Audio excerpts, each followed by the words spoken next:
गुरु ग्रंथ साहब दे विच सब तो पुरातन बाणी शेख बाबा फरीद जी दी दर्ज की गई है।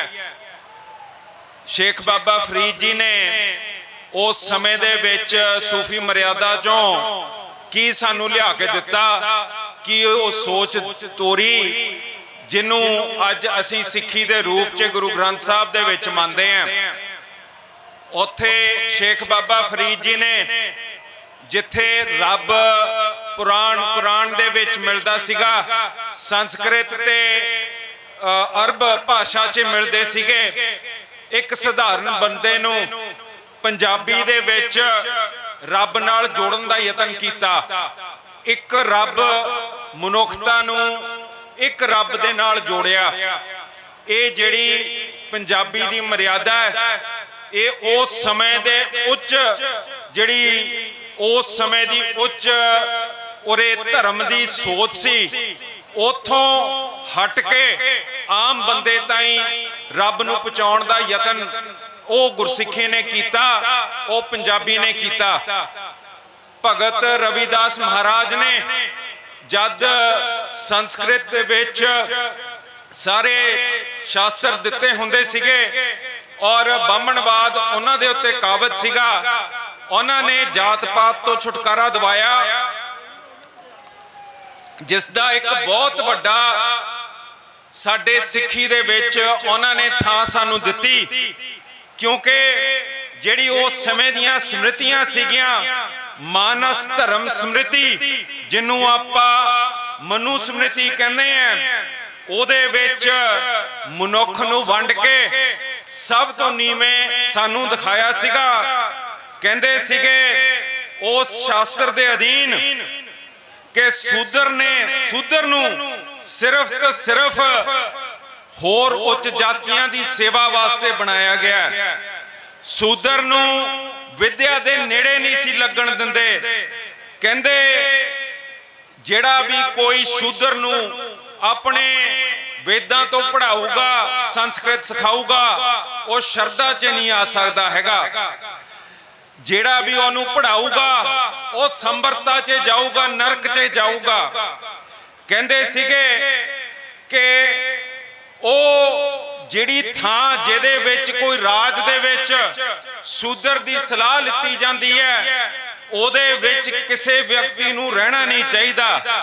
जिहड़े राज दे विच शूद्र कानून दसदा है, ਉਹ ਜਿਵੇਂ ਦਲ ਦੇ ਵਿੱਚ ਗਊ ਫਸ ਕੇ ਡੁੱਬ ਜਾਂਦੀ ਹੈ, ਉਦਾਂ ਉਹ ਰਾਜ ਡੁੱਬ ਜਾਊਗਾ। ਉਹ ਕਹਿੰਦੇ ਸੀਗੇ ਕਿ ਸ਼ੂਦਰ ਨੂੰ ਜਿਹੜਾ ਕੋਈ ਵੇਦ ਸੁਣਾਉਂਦਾ ਹੈਗਾ, ਉਹ ਬਿਲਕੁਲ ਸ਼ੂਦਰ ਨੂੰ ਜਿੰਨੇ ਪੜਾਇਆ ਉਹਦੇ ਉੱਤੇ बहुत सख्त उन्होंने हदायतां लाइयां सीगियां। कहंदे कि शूद्र नूं बिना जे कोई शूद्र गाल कढ़दा है उच्च जाति नूं, ओदी जीभ कट्टी जाऊगी।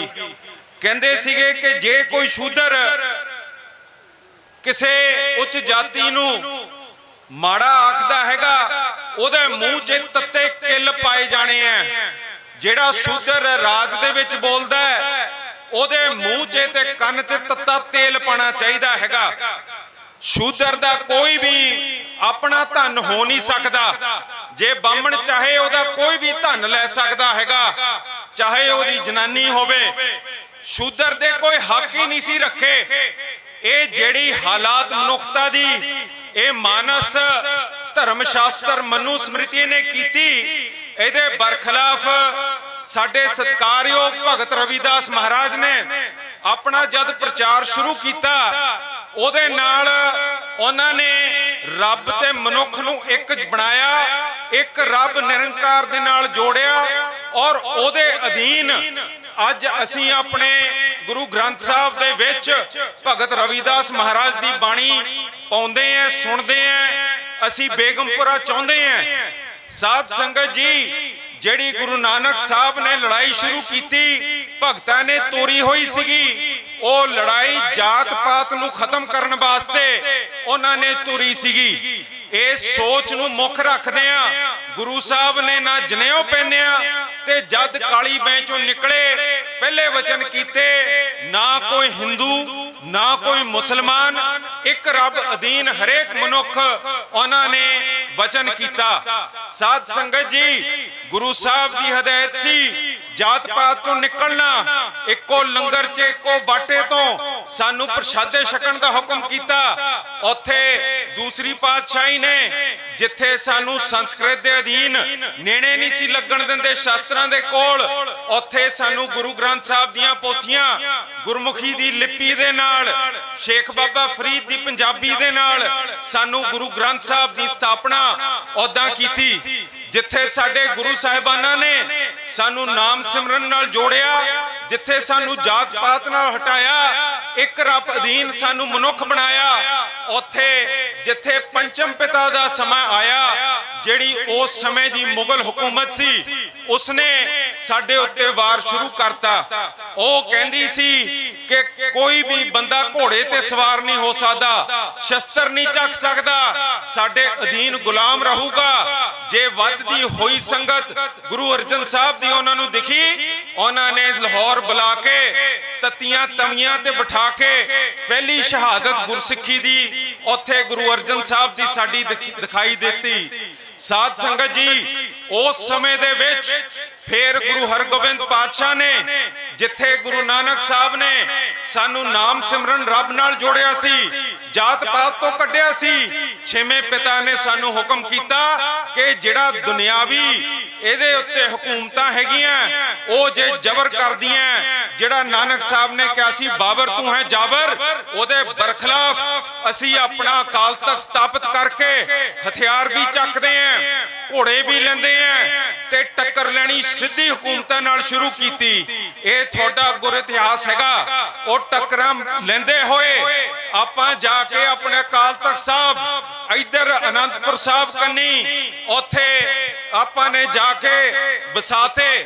ਗੁਰੂ ਹਰਰਾਏ ਸਾਹਿਬ ਉੱਥੇ ਸਾਨੂੰ ਵਾਤਾਵਰਣ 'ਚ ਰਹਿਣਾ ਸਿਖਾ ਗਏ। ਹਰਕ੍ਰਿਸ਼ਨ ਸਾਹਿਬ ਨੇ ਦਿੱਲੀ ਜਾ ਕੇ ਲੋਕਾਂ ਦੀ ਸੇਵਾ ਜਿਵੇਂ ਕੋਵਿਡ 'ਚ ਕਰੀਦੀ ਹੈ, ਰੋਗਾਂ ਦੇ ਸਮੇਂ ਸਾਨੂੰ ਸਿਖਾਇਆ। ਇਹ ਗੁਰਸਿੱਖੀ ਨੇ ਫਿਰ ਜਦ ਬਾਬਾ ਬਕਾਲਾ ਗੁਰੂ ਤੇਗ ਬਹਾਦਰ ਸਾਹਿਬ ਦੇ ਰੂਪ ਦੇ ਵਿੱਚ ਗੁਰਗੱਦੀ ਸੰਭਾਲੀ ਤਾਂ ਮਨੁੱਖੀ ਅਧਿਕਾਰਾਂ ਦੀ ਪੁੰਜ ਜਿਹਨੂੰ ਅੱਜ ਸਾਰੇ ਕਹਿੰਦੇ ਆ ਹਿੰਦ ਦੀ ਚਾਦਰ, ਗੁਰੂ ਤੇਗ ਬਹਾਦਰ ਸਾਹਿਬ ਨੇ ਇਹ ਹਿੰਦੂਆਂ ਦੇ ਉੱਤੇ ਬੀਤਦਾ ਜਿਹੜੀ ਹਕੂਮਤ ਨੇ ਜ਼ਬਰ ਕੀਤਾ ਸੀਗਾ ਉਹਨੂੰ ਲੈ ਕੇ ਦਿੱਲੀ ਦੇ ਤਖਤ ਸਾਹਮਣੇ ਬਾਬਰ ਤੂੰ ਹੈ ਜਾਬਰ ਫੇਰ ਉਂਗਲ ਚੱਕ ਕੇ ਉਹਨਾਂ ਨੂੰ ਕਿਹਾ, ਜਿਸ ਤਹਿਤ ਉਸ ਹਕੂਮਤ ਨੇ ਸਾਡੇ 9ਵੇਂ ਪਾਤਸ਼ਾਹ ਦਾ ਸੀਸ ਲਾਤਾ। ਤੇ ਇਹ ਸਾਹਿਬੇ ਕਮਾਲ ਜਿਹੜੇ ਉਰੇ ਦਮ ਲੈਣ ਆਏ ਸੀਗੇ, ਇਹਨਾਂ ਨੇ ਉਹ ਸੀਸ ਸਵੀਕਾਰ ਕੀਤਾ। ਸਵੀਕਾਰ ਕਰਕੇ ਇਹਨਾਂ ਨੇ ਆਪਣੇ ਕੌਮ ਦਾ ਲੱਕ ਬੰਨਿਆ ਤੇ ਤੁਹਾਨੂੰ ਹਦਾਇਤ ਕੀ ਕੀਤੀ ਕਿ ਆਓ ਇਸ ਦਿਨ ਦੇ ਉੱਤੇ ਵਿਸਾਖ ਦੇ ਉੱਤੇ ਅਸੀਂ ਕੇਸਗੜ੍ਹ ਸਾਹਿਬ ਇਕੱਠੇ ਹੋ ਕੇ ਅਨੰਦਪੁਰ ਸਾਹਿਬ ਦੀ ਧਰਤੀ ਦੇ ਉੱਤੇ ਖੰਡੇ ਬਾਟੇ ਦਾ ਪੌਲ ਲੈ ਕੇ ਉਹਨਾਂ ਨੇ ਆਪ ਜੀ ਦੇ ਨਵੇਂ ਸੁਪੁੱਤਰ ਤੁਹਾਨੂੰ ਖਾਲਸਾ ਪੰਥ ਨੂੰ ਸਥਾਪਿਤ ਕੀਤਾ।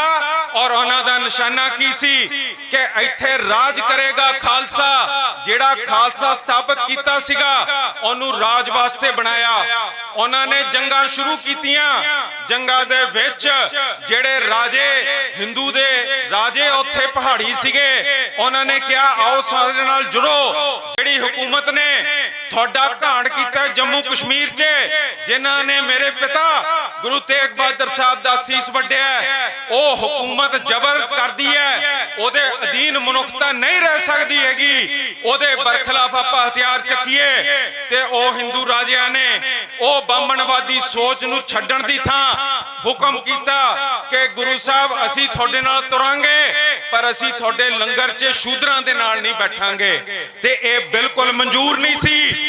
ਦਸਮ ਪਿਤਾ ਨੇ ਮਨਾ ਕਰਤਾ।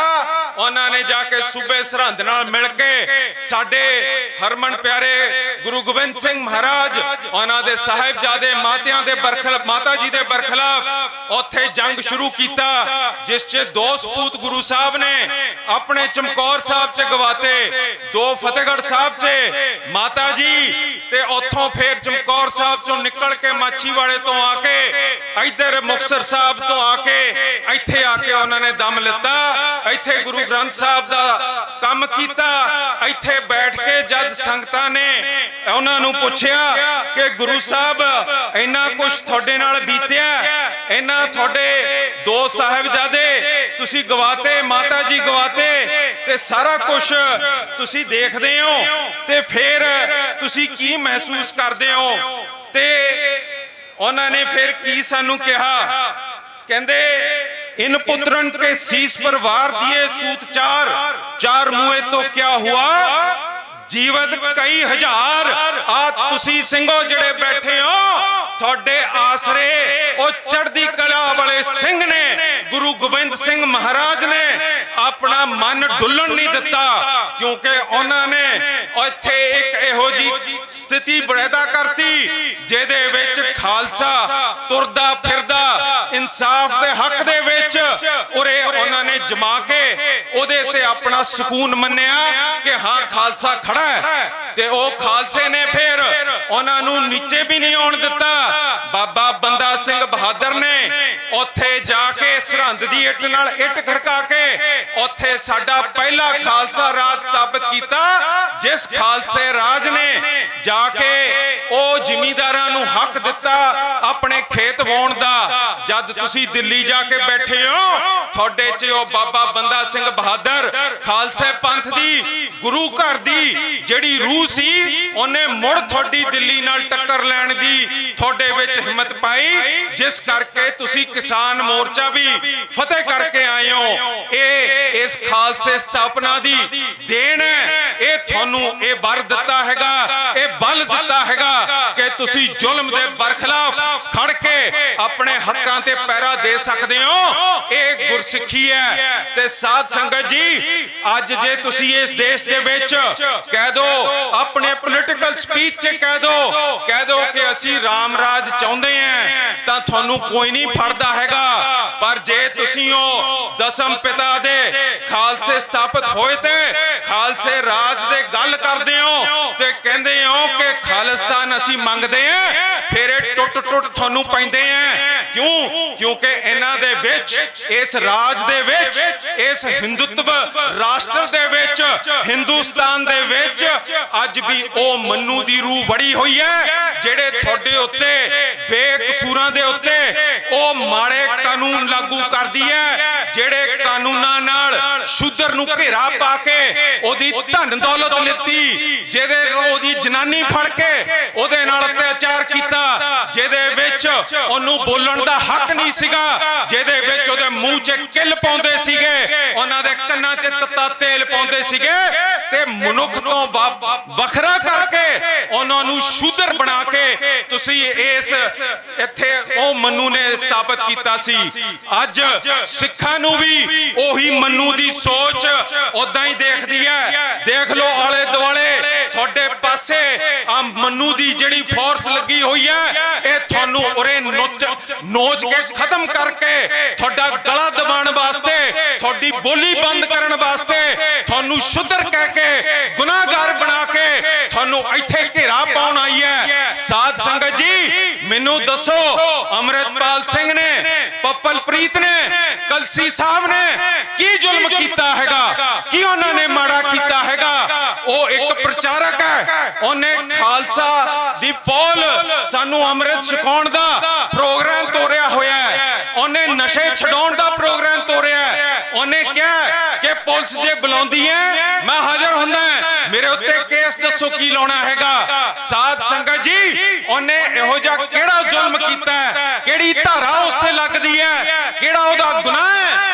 ਜਿਹੜਾ ਤੁਸੀਂ ਅੱਜ ਉਰੇ ਘੇਰਾ ਪਾ ਕੇ ਸਾਡੇ ਉੱਤੇ ਖੜੇ ਹੋਏ ਹੋ? ਸਾਧ ਸੰਗਤ ਜੀ ਦੇਖੋ, ਸਾਨੂੰ ਧੋਖਾ ਦੇ ਕੇ ਆਮ ਆਦਮੀ ਪਾਰਟੀ ਨੇ ਕਿਹਾ ਕਿ ਅਸੀਂ ਤੁਹਾਡੇ ਸਿੱਖਾਂ ਦੇ ਮਸਲੇ ਹੱਲ ਕਰਾਂਗੇ, ਗੁਰੂ ਗ੍ਰੰਥ ਸਾਹਿਬ ਲਈ ਇਨਸਾਫ ਲਵਾਂਗੇ, ਅਸੀਂ ਤੁਹਾਨੂੰ 328 ਸਰੂਪਾਂ ਦਾ ਇਨਸਾਫ ਦਿਵਾਵਾਂਗੇ, ਅਸੀਂ ਕੇਸ ਚਲਾਵਾਂਗੇ।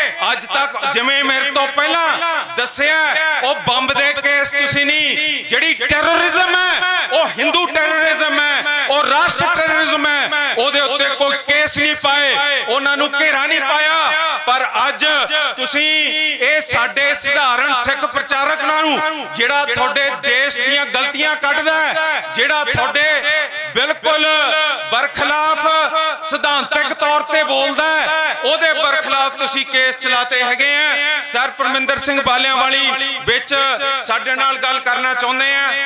ਇਸ ਤੋਂ ਇਲਾਵਾ ਉਹਨਾਂ ਦਾ ਤੀਜਾ ਮਕਸਦ ਸੀਗਾ ਕਿ ਜਿਹੜੇ ਦੇਸ਼ਾਂ ਨੇ ਪਹਿਲਾਂ ਕਲੋਨੀਆਂ ਬਣਾਈਆਂ ਉਹ ਕਲੋਨੀਆਂ ਨੂੰ ਬਿਲਕੁਲ ਆਜ਼ਾਦ ਕੀਤਾ ਜਾਏ, ਉੱਥੇ ਦੇ ਜਿਹੜੇ ਵਾਸੀ ਆ ਉਹਨਾਂ ਦੀ ਰਾਈਟ ਟੂ ਸੈਲਫ ਡਿਟਰਮੀਨੇਸ਼ਨ ਰਾਹੀਂ ਮੁਲਕ ਖੜੇ ਕੀਤੇ ਜਾਣ।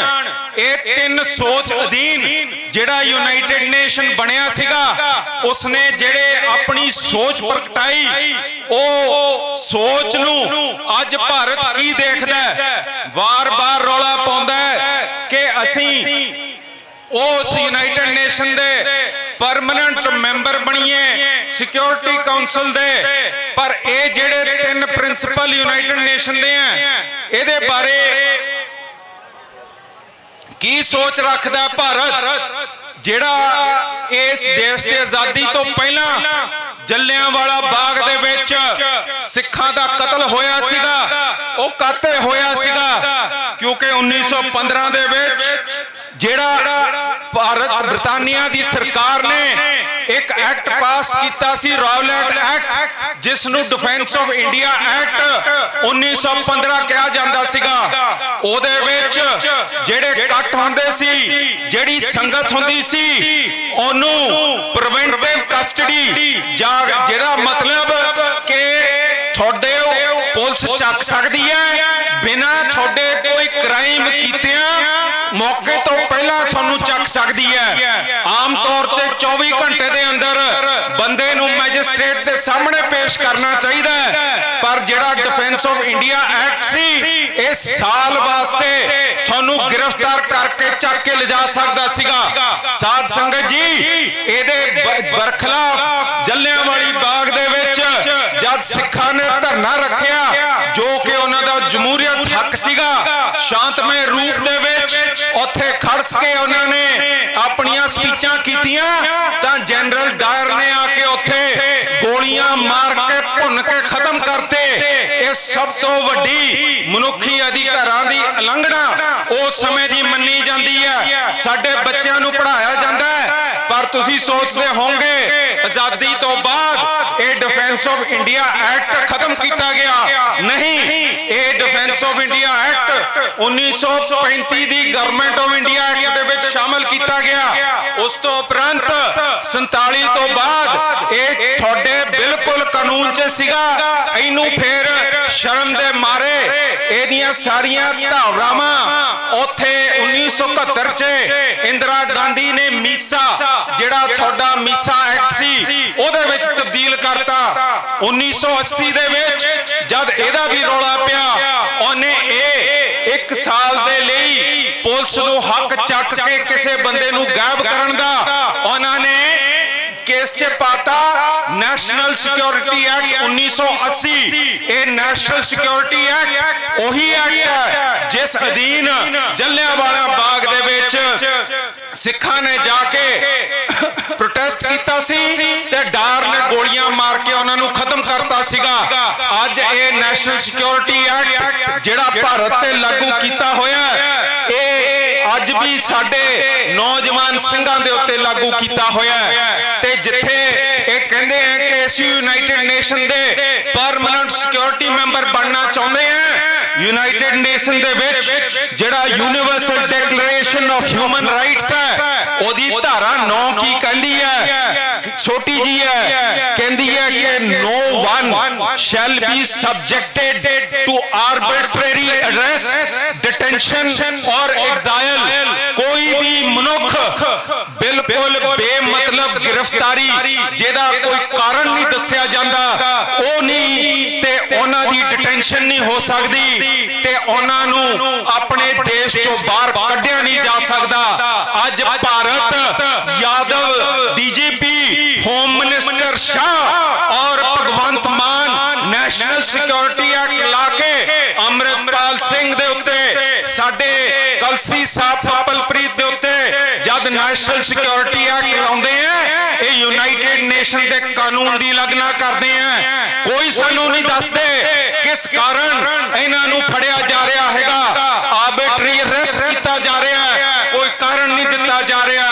ਉਹਨਾਂ ਨੂੰ ਜਾ ਕੇ ਜਿਹੜਾ ਫੜਿਆ ਜਾ ਰਿਹਾ ਹੈ, ਡਿਟੇਨ ਕੀਤਾ ਜਾ ਰਿਹਾ ਹੈਗਾ, ਉਹਦੇ ਕੋਈ ਕਾਰਨ ਨਹੀਂ ਦੱਸੇ। ਸਿਰਫ ਐਨਐਸਏ ਪ੍ਰੀਵੈਂਟਿਵ ਕਸਟਡੀ ਦੇ ਵਿੱਚ ਉਹਨਾਂ ਨੂੰ ਚੱਕਿਆ, ਜੋ ਕਿ ਬਿਲਕੁਲ ਆਰਬਿਟਰੀ ਹੈ। ਇਸ ਤੋਂ ਇਲਾਵਾ ਉਹਨਾਂ ਨੂੰ ਪੰਜਾਬ ਦੀ ਧਰਤੀ ਤੋਂ ਕੱਢ ਕੇ ਡਿਬਰੂਗੜ੍ਹ ਜਿਹੜਾ ਪਹੁੰਚਾਇਆ ਜਾ ਰਿਹਾ ਹੈ, ਉਹ ਉਹਨਾਂ ਨੂੰ ਪੰਜਾਬ ਤੋਂ ਐਗਜ਼ਾਈਲ ਕੀਤਾ ਜਾ ਰਿਹਾ ਹੈ। ਅੱਜ ਭਾਰਤ ਦਾ ਦੇਸ਼ ਇਸ ਜਿਹਦੇ ਟ੍ਰੀਟੀਜ਼ ਦੇ ਉੱਤੇ ਉਹਨਾਂ ਨੇ ਸਾਈਨ ਕੀਤਾ, ਉਹਦੇ ਬਰਖਲਾਫ ਕੰਮ ਕਰਦਾ ਹੈਗਾ। ਸਾਧ ਸੰਗਤ ਜੀ, ਜਿਹੜੇ ਯੂਨਾਈਟਿਡ ਨੇਸ਼ਨਸ ਦੇ ਉੱਤੇ ਰਾਜ ਕਰਨਾ ਚਾਹੁੰਦੇ ਆ, ਉਹਦਾ international covenant on civil and political rights, ਉਹਦਾ ਧਾਰਾ 9 ਦਾ ਪਹਿਲਾ ਹਿੱਸਾ ਕਹਿੰਦਾ ਹੈ, ਆ ਤੁਸੀਂ ਦੇਖ ਸਕਦੇ ਹੋ, all people have the right of self determination.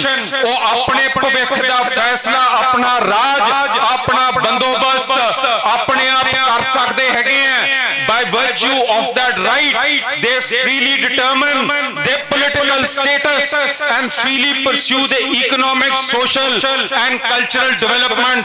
ਅੱਜ ਇਹ ਦੇਸ਼ ਸਾਡੇ ਪੰਜਾਬ ਦੀ ਲੁੱਟ ਕਰਕੇ, ਸਾਡੇ ਪਾਣੀ ਚੋਰੀ ਕਰਕੇ, ਸਾਡੇ ਬਾਰਡਰ ਬੰਦ ਕਰਕੇ, ਪਾਕਿਸਤਾਨ ਨਾਲ 70% ਸਾਡੀ ਟ੍ਰੇਡ ਹੁੰਦੀ ਸੀਗੀ, ਉਹ ਬੰਦ ਕਰਕੇ, ਲੜਾਈਆਂ ਤੇ ਜੰਗ ਕਰਕੇ, ਉਰੇ ਨਿਊਕਲੀਅਰ ਵਾਰ ਦਾ ਮਾਹੌਲ ਬਣਾ ਕੇ ਸਾਡਾ ਉਰੇ ਜੂਨ ਹਰਾਮ ਕਰਦਾ ਹੈ। ਸਾਡੇ ਜਿਹੜੇ ਸਿਆਸੀ ਹੱਕ ਹੈ ਉਹ ਲੁੱਟਦਾ ਹੈ। ਤੁਸੀਂ ਦੇਖੋ, ਪਾਰਲੀਮੈਂਟ ਆਫ ਇੰਡੀਆ ਨੇ ਸਿੱਖ ਗੁਰਦੁਆਰਾ ਐਕਟ ਲਾਗੂ ਕੀਤਾ, ਜਿਹਦੇ ਵਿੱਚ ਸਪਸ਼ਟ ਰੂਪ 'ਚ ਲਿਖਿਆ ਹੈ ਕਿ ਚੋਣ ਸ਼੍ਰੋਮਣੀ ਗੁਰਦੁਆਰਾ ਪ੍ਰਬੰਧਕ ਕਮੇਟੀ ਦੇ 5 ਸਾਲ ਬਾਅਦ ਹੋਣੇ ਚਾਹੀਦੇ ਹੈ। ਪਰ ਇਹ ਭਾਰਤ ਨੇ, ਹੋਮ ਮਿਨਿਸਟਰੀ ਨੇ ਅੱਜ ਸਾਡੇ ਜਿਹੜੇ ਐਸਜੀਪੀਸੀ ਦੇ ਚੋਣ ਹੈ, ਉਹਦੇ ਧਾਰਾ 85 ਦੇ ਗੁਰੂ ਘਰ ਜਿਵੇਂ ਤਖਤ ਦਮਦਮਾ ਸਾਹਿਬ ਹੈ, ਉਹਦੇ ਹੁਣ 12 ਸਾਲ ਚੋਣ ਨਹੀਂ ਹੋਣ ਦਿੱਤੇ। ਸਾਡੇ ਗੁਰੂ ਘਰਾਂ ਦੀ ਐਡਮਿਨਿਸਟ੍ਰੇਸ਼ਨ ਇਹੋ ਜਿਹੇ ਚੋਰਾਂ ਦੇ ਹੱਥ 'ਚ ਹੈ। ਸਤਿੰਦਰਪਾਲ ਸਿੰਘ ਕੋਹਲੀ, ਨਿੱਜੀ ਸਕੱਤਰ ਸੁਖਬੀਰ ਸਿੰਘ ਬਾਦਲ ਸੀਏ, ਉਹਨੂੰ 10 ਕਰੋੜ ਦੀ ਤਨਖਾਹ ਆਡਿਟਰ ਦੀ ਦਿੱਤੀ ਹੈ। ਆਡਿਟ ਉਹਨੇ ਸਵਾਹ ਕੀਤਾ। ਗੁਰੂ ਗ੍ਰੰਥ ਸਾਹਿਬ ਦੇ 328 ਸਰੂਪ ਚੋਰੀ ਹੋਏ ਹੈ, ਉਹਦਾ ਕੋਈ ਲੇਖਾ ਜੋਖਾ ਨਹੀਂ ਦਿਸ ਰਿਹਾ। ਉਹਨੇ ਟਾਈਮ ਸਿਰੇ ਫੜਿਆ ਨਹੀਂ, ਤੇ ਜਦ ਉਹਨੂੰ ਇਨਕੁਆਇਰੀ 'ਚ ਪੁੱਛਿਆ, ਕਹਿੰਦਾ ਮੈਂ ਤਾਂ ਕਦੀ ਆਡਿਟ ਕੀਤਾ ਹੀ ਨਹੀਂ। ਫਿਰ 10 ਕਰੋੜ ਗੁਰੂ ਘਰ ਦੇ ਲੁੱਟੇ ਕਿਹਦੇ ਲਈ? ਸਾਡੇ ਗੁਰੂ ਘਰ ਦੇ ਵਿੱਚ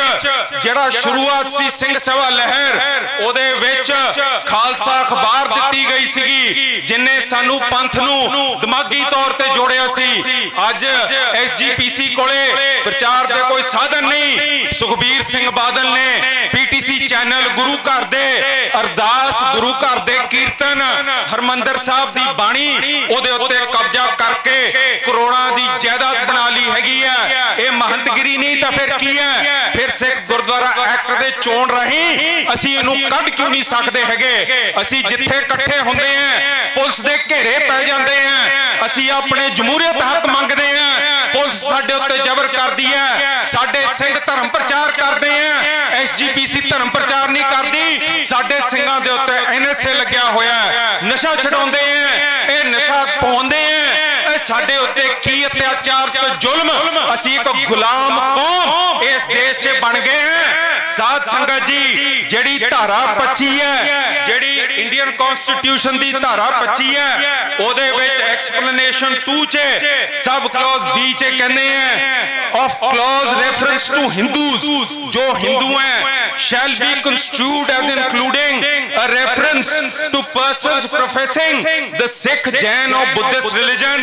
ਇਹ ਧਾਰਾ 25 ਤੁਹਾਨੂੰ ਕਹਿੰਦੀ ਹੈ ਕਿ ਤੁਸੀਂ ਹਿੰਦੂ ਹੋ। ਤੇ ਸਾਡੇ ਗੁਰੂ ਸਾਹਿਬ ਕੀ ਕਹਿੰਦੇ ਆ? ਜਦ ਗੁਰੂ ਨਾਨਕ ਸਾਹਿਬ ਕਾਲੀ ਬੈਂ ਚੋਂ ਨਿਕਲੇ, ਉਹਨਾਂ ਨੇ ਕਿਹਾ ਨਾ ਕੋਈ ਹਿੰਦੂ ਨਾ ਮੁਸਲਮਾਨ।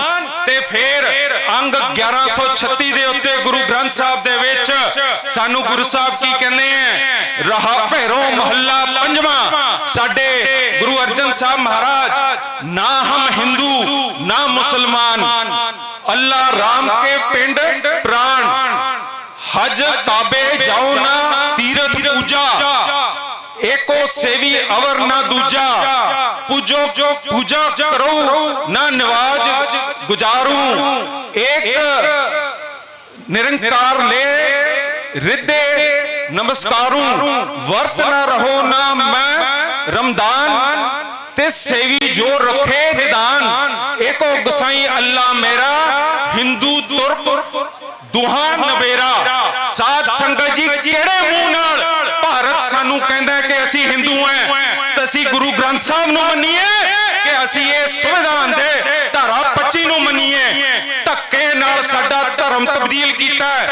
अज जे कोई साडा प्रचारक उठ के खालसा पंथ दा प्रचार करदा है, ओनू नेशनल सिक्योरिटी एक्ट जिन्नू यूनाइटेड नेशन एक आर्बिट्री एक्ट कहंदा है, उस अधीन एनएसए दे अधीन ओनू चक के अंदर करता हैगा, ओनू चक के डिब्रूगढ़ लेता एग्जाइल करता हैगा। ए निरा ते निरा धक्का ए यादव डीजीपी भगवंत मान मोदी ए राष्ट्र स्वयं सेवक ए जेड़ी हिंदू तब है धक्के नाल ए खालसे पंथ नू अपनी थां तो कढ के, जिवें 1984 दे विच साडा कतलेआम कीता सीगा दिल्ली च, जेदे विच धक्के नाल मावां ने अपने बच्चियां दे केस कतल करके क्या सी पुत्त कहदी तू हिंदू है नहीं तां तैनू वड्ड के मार देणगे। ए देश अज ओही जेड़े जबर दे बरखिलाफ गुरु तेग बहादुर साहब ने आवाज चक्की सी, ओही रूह नाल सिखां नू खत्म करन ते आया हैगा। साध संगत जी ए संविधान जेड़ा बनाया डॉक्टर BR अंबेडकर ने बनाया, उन्होंने धारा पार्ट 3 दे विच सानू फंडामेंटल राइट्स ते फ्रीडम दित्तियां। साध संगत जी पर जद उन्हां दा समां नेड़े आ गया 1953 दे विच ओ राज्य सभा दे मैंबर सीगे, उन्हां नू कहा गया कि तुसी ये की कीता? कहंदा कि मैं इस संविधान नू मनदा नहीं है, इस संविधान नू साड़ दो, इनू अग ला दो। ते मुड़ के उत्थे मैंबरां ने कहा कि तू ही तां लिखी सी। कहंदा आई वाज अ हैक दा मतलब की होया? जद कोई किश्ती चलदी है ओदे विच कोई जुल्म करदा है, चोरी करदा है, मारकुट करदा है, ओनू फड़ के एक कमरे च बंद कर दिंदे आ, ओ कमरे नू कहंदे आ हैक। डॉक्टर अंबेडकर का मतलब की सीगा? उन्हां दा मतलब सीगा कि मैनू तां घेरा पा के कमरे च बंद करके प्रिजनर बना के मेरे तो एक काम कराया गया। और साध संगत जी उन्होंने स्पष्ट किया कि इस संविधान के अधीन मुख धारा दा राज है, मुख धारा ने किसी नू राह नहीं देना, मुख धारा ने घट गिनतियां दे उत्ते जबर तो जुल्म करना। सो साध संगत जी अज असी देखते हैं आज जेड़ा घेरा पाया होया पुलिस ने, आज जेड़े साडे नाल जुल्म कीते जा रहे हैं, अत्याचार किया जा रहा है, ये असलियत तुहाडे सामने आ गई है। हुण इहदे नाल किवें लड़ना है? जिथे आपां शस्त्रधारी लड़ाई दी सोचते हैं, उत्थे सिंह सभा लहर ने उस 1920 दे विच एक दूजा राह दिखाया सीगा। उन्होंने की कीता? जद ननकाना साहब दे विच नरैणू महंत ने कब्जा किया होया सी, शराबां चलदियां सी, नाच हुंदे सी, गश्तियां रखियां जांदियां सी, उत्थे जाके बुत पूजा हुंदी सीगी, उत्थे मूर्तियां रखियां जांदी सी, ज्योतिष विद्या कीता जांदा सीगा। उत्थे नरैणू महंत दे बरखिलाफ सिखां ने रब दा नाम लैके 200 बंदियां दा जथा भेजिया, जिहड़ा कि रात नूं तुरिया वाहिगुरू दा जाप करते हुए सवेरे जाके उत्थे ननकाना साहब पहुंच के उन्होंने गुरु साहब ने प्रकाश कीते, अरदास की। नरैणू महंत ने 400 उत्थे गुंडे ठग रखे हुए उन्होंने फड़ के जेड़े सिंघां ने प्रण कीता सी कि असी हथियारबंद लड़ाई नहीं लड़ांगे, उन्होंने वड्ड के मार के उन्हां दीयां लाशां सुट के लकड़ां सुट के उन्होंने फूकता। साध संगत जी ओ सिंह सभा लहर ने तुसी सोचते होंगे मुड़ के घबरा गए होणगे, उत्थे जाके DC आ गया, SSP आ गया, उन्होंने घेरा पा लिया ननकाना साहब दा। सिखां नूं कहंदे कि तुसी मुड़ जाओ, पिछे हट जाओ। जिथे पहले दिन 200 200 ਸਿੰਘ ਉੱਥੇ ਗਏ ਸੀਗੇ। ਦੂਜੇ ਦਿਨ 2000 ਸਿੰਘ ਦਾ ਜਥਾ ਤਿਆਰ ਹੋ ਗਿਆ। ਜਾਪ ਕਰਦੇ ਹੋਏ ਵਧੇ। ਪੁਲਿਸ ਨੇ ਗੋਲੀਆਂ ਮਾਰੀਆਂ, ਆਰਮੀ ਨੇ ਗੋਲੀਆਂ ਮਾਰੀਆਂ, ਪਰ ਦੇਖਿਆ ਸਿੱਖ ਤੁਰੀ ਆਉਂਦੇ ਆ। ਉਹ ਹਥਿਆਰ ਛੱਡ ਕੇ ਭੱਜ ਗਏ। ਸਿੱਖਾਂ ਨੇ ਜਾ ਕੇ ਕਬਜ਼ਾ ਕਰ ਲਿਆ ਆਪਣੇ ਨਨਕਾਣਾ ਸਾਹਿਬ ਦਾ। ਤੇ ਉਸ ਸਮੇਂ ਤੋਂ ਬਾਅਦ ਫਿਰ ਸਿੱਖ ਗੁਰਦੁਆਰਾ ਐਕਟ 1925 ਚ ਲਾਗੂ ਹੋਇਆ। ਉਹ ਐਕਟ ਜਿਨੇ ਅਮਰੀਕਾ ਬ੍ਰਿਟਾਨੀਆ ਤੋਂ ਪਹਿਲਾਂ ਬੀਬੀਆਂ ਨੂੰ ਵੋਟ ਪਾਉਣ ਦਾ ਹੱਕ ਦਿੱਤਾ, ਯੂਨੀਵਰਸਲ ਸਫਰੇਜ ਦਿੱਤੀ, ਉਹ ਜਮਹੂਰੀਅਤ ਪੈਦਾ ਕੀਤੀ ਇਸ ਧਰਤੀ ਤੇ, ਜਿਹਦੇ ਉੱਤੇ MK ਗਾਂਧੀ ਵੀ ਕਹਿੰਦਾ ਕਿ ਤੁਸੀਂ ਸਿੱਖਾਂ ਨੇ ਭਾਰਤ ਦੀ ਆਜ਼ਾਦੀ ਦੀ ਪਹਿਲੀ ਜਿੱਤ ਕੀਤੀ ਹੈਗੀ ਹੈ। ਸਾਧ ਸੰਗਤ ਜੀ, ਆਪਾਂ ਨੂੰ ਵੀ ਏਦਾਂ ਸਿੰਘ ਸਭਾ ਲਹਿਰ ਵਾਂਗੂ ਅੱਗੇ ਤੁਰਨਾ ਪੈਣਾ ਹੈਗਾ। ਆਪਾਂ ਇਸੇ ਤਰ੍ਹਾਂ ਹਰੇਕ ਮੋਰਚੇ 'ਚ ਜੁੜੀਏ, ਸ਼ਾਂਤਮਈ ਰੂਪ ਦੇ ਵਿੱਚ ਕਾਫਲਾ ਵਧਾ ਕੇ ਆਪਾਂ ਆਪਣੇ ਹੱਕਾਂ ਦਾ ਪਹਿਰਾ ਦਈਏ। ਜਿਵੇਂ ਨੌਵੇਂ ਪਾਤਸ਼ਾਹ ਨੇ, ਗੁਰੂ ਨਾਨਕ ਸਾਹਿਬ ਨੇ, ਭਗਤ ਰਵਿਦਾਸ ਮਹਾਰਾਜ ਨੇ, ਸ਼ੇਖ ਬਾਬਾ ਫਰੀਦ ਜੀ ਨੇ ਸਾਨੂੰ ਇਸ ਰਾਹ ਤੇ ਤੋਰਿਆ। ਇਹ ਰਾਹ ਭੁੱਲੀਏ ਨਾ। ਇਹ ਰਾਹ ਸਾਨੂੰ ਦਸਮ ਪਿਤਾ ਨੇ ਸਰਬੰਸ ਦਾਨ ਕੇ ਤੁਹਾਡੇ ਸਿਰ ਦੇ ਉੱਤੇ ਆਪਣਾ ਹੱਥ ਰੱਖ ਕੇ ਆਪਣੇ ਬੱਚੇ ਮੰਨ ਕੇ ਇਸ ਰਾਹ ਤੇ ਤੋਰਿਆ। ਆਪਾਂ ਇਹ ਲੜਾਈ ਲੜੀ ਜਾਈਏ, ਕਦੀ ਨਾ ਪਿੱਛੇ ਹਟੀਏ। ਹੁਣ ਆਪਾਂ ਨੇ ਜਲੰਧਰ ਜਾਣਾ, ਜਲੰਧਰ 'ਚ ਜਾ ਕੇ ਅਸੀਂ ਆਪਣੇ ਚੋਣਾਂ ਦੇ ਵਿੱਚ ਹਿੱਸਾ ਲੈਣਾ। ਫਿਰ ਆਪਾਂ 6 ਜੂਨ ਨੂੰ ਆਪਾਂ ਨੇ ਅਕਾਲ ਤਖਤ ਸਾਹਿਬ ਤੇ ਇਕੱਠੇ ਹੋਣਾ, ਜਿੱਥੇ ਸਾਡਾ ਕਤਲੇਆਮ ਕੀਤਾ ਗਿਆ ਸੀਗਾ, ਜਿੱਥੇ ਅੰਮ੍ਰਿਤਸਰ ਦੇ ਵਿੱਚ G20 ਦੇ ਵਿੱਚ ਮੋਦੀ ਕਹਿੰਦਾ ਕਿ ਜਮਹੂਰੀਅਤ ਦੀ ਮਾਂ ਭਾਰਤ ਹੈ। ਮਾਫ ਕਰਨਾ ਮੋਦੀ ਸਾਹਿਬ, 2-3 ਹਜ਼ਾਰ ਸਾਲਾਂ ਤੋਂ ਮਨੂ ਦੀ ਸਮ੍ਰਿਤੀ ਨੇ ਇੱਕ ਵਰਗ ਨੂੰ ਵਾਂਝਾ ਕਰਕੇ ਜੇ ਪੰਚਾਇਤ ਸਿਸਟਮ ਲਾਗੂ ਕਰਤਾ, ਉਹ ਜਮਹੂਰੀਅਤ ਨਹੀਂ ਹੈ। ਤੁਸੀਂ ਬੰਦਿਆਂ ਨੂੰ ਵੱਢ ਕੇ ਖਤਮ ਕਰਕੇ ਹੱਕ ਲੈ ਕੇ ਪੰਚਾਇਤ ਦੀ ਮਰਿਆਦਾ ਨਹੀਂ ਕਰ ਸਕਦੇ। ਸਮੂਹ ਸੰਗਤ ਨੂੰ ਮਿਲਾਉਣਾ ਪੈਂਦਾ ਹੈਗਾ। ਯੂਨੀਵਰਸਲ ਸਫਰੇਜ, ਜਿਵੇਂ ਸਿੱਖਾਂ ਨੇ ਸਿੱਖ ਗੁਰਦੁਆਰੇ ਐਕਟ ਜਿਹਨੂੰ ਤੁਸੀਂ ਅਬੇਂਸ 'ਚ ਰੱਖਿਆ, ਉਦਾਂ ਸਾਡੇ ਜਮਹੂਰੀਅਤ ਤੋਰੀ ਸੀਗੀ। ਉਹ ਜਮਹੂਰੀਅਤ ਹੁੰਦੀ ਹੈ ਜਿਹੜੀ ਤੁਹਾਡੀ ਮਨੂ ਦੀ ਜਮਹੂਰੀਅਤ, ਜਿਹਦੇ ਵਿੱਚ ਪੰਡਤਾਂ ਦਾ ਰਾਜ ਹੋਏ, ਹੋਰ ਕਿਸੇ ਦਾ ਹੱਕ ਨਾ ਹੋਏ। that is not democracy। Democracy Guru Gobind Singh Maharaj ਨੇ, ਜਿਨ੍ਹਾਂ ਨੇ ਆਪਣੇ ਗੁਰੂ ਸਾਹਿਬ ਨੇ ਕਿਹਾ ਸੀਗਾ, ਜਿਨ੍ਹਾਂ ਦੀ ਬੋਲੀ ਤੇ ਸੋਚ ਸੀ ਸੰਗਤ 21 ਵਿਸਵੇ ਗੁਰੂ 20 ਵਿਸਵਲੇ। ਉਹ ਜਿਹੜੀ ਸੰਗਤ ਨੂੰ ਸਿਆਣਦੀ ਹੈ, ਮਨੁੱਖ ਨੂੰ ਸਿਆਣਦੀ ਹੈ, ਜਿਹੜੇ ਖਾਲਸਾ ਪੰਥ ਸਥਾਪਿਤ ਕੀਤਾ, ਉਹ ਅਸਲ ਰੂਪ 'ਚ ਇਸ ਦੁਨੀਆ ਦੇ ਉੱਤੇ ਰਾਜ ਕਰਨ ਯੋਗ ਹੈ। ਜਿਸ ਕਰਕੇ ਅੱਜ ਅਸੀਂ ਤੁਹਾਨੂੰ ਕਹਿੰਦੇ ਹਾਂ, ਜਿਵੇਂ ਬਾਬੂ ਕਾਂਸ਼ੀ ਰਾਮ ਨੇ ਕਿਹਾ ਸੀਗਾ ਗੁਰੂ ਗ੍ਰੰਥ ਸਾਹਿਬ ਦਾ ਰਾਜ ਲਾਗੂ ਕਰੂੰਗਾ, ਉਸੇ ਤਰ੍ਹਾਂ ਅੱਜ ਅਸੀਂ ਆਪਣੇ ਗੁਰੂ ਸਾਹਿਬ ਦੇ ਵਸਾਏ ਖਾਲਿਸਤਾਨ ਦੇ ਨਾਂ ਦੇ ਉੱਤੇ ਜਕਾਰੇ ਮਾਰਦੇ ਹਾਂ 3 ਵਾਰੀ, ਖਾਲਿਸਤਾਨ, ਖਾਲਿਸਤਾਨ, ਖਾਲਿਸਤਾਨ। ਲੋ ਜੀ, ਗੁਰੂ ਗੋਬਿੰਦ ਸਿੰਘ ਮਹਾਰਾਜ ਤੁਹਾਡੇ ਸਪੂਤ ਜੂੰਦੇ, ਤੁਹਾਡਾ ਹੱਥ ਸਾਡੇ ਉੱਤੇ ਹੈਗਾ। ਖਾਲਸਾ ਪੰਥ ਜਾਗਦਾ। ਵਾਹਿਗੁਰੂ ਜੀ ਕਾ ਖਾਲਸਾ, ਵਾਹਿਗੁਰੂ ਜੀ ਕੀ ਫਤਿਹ।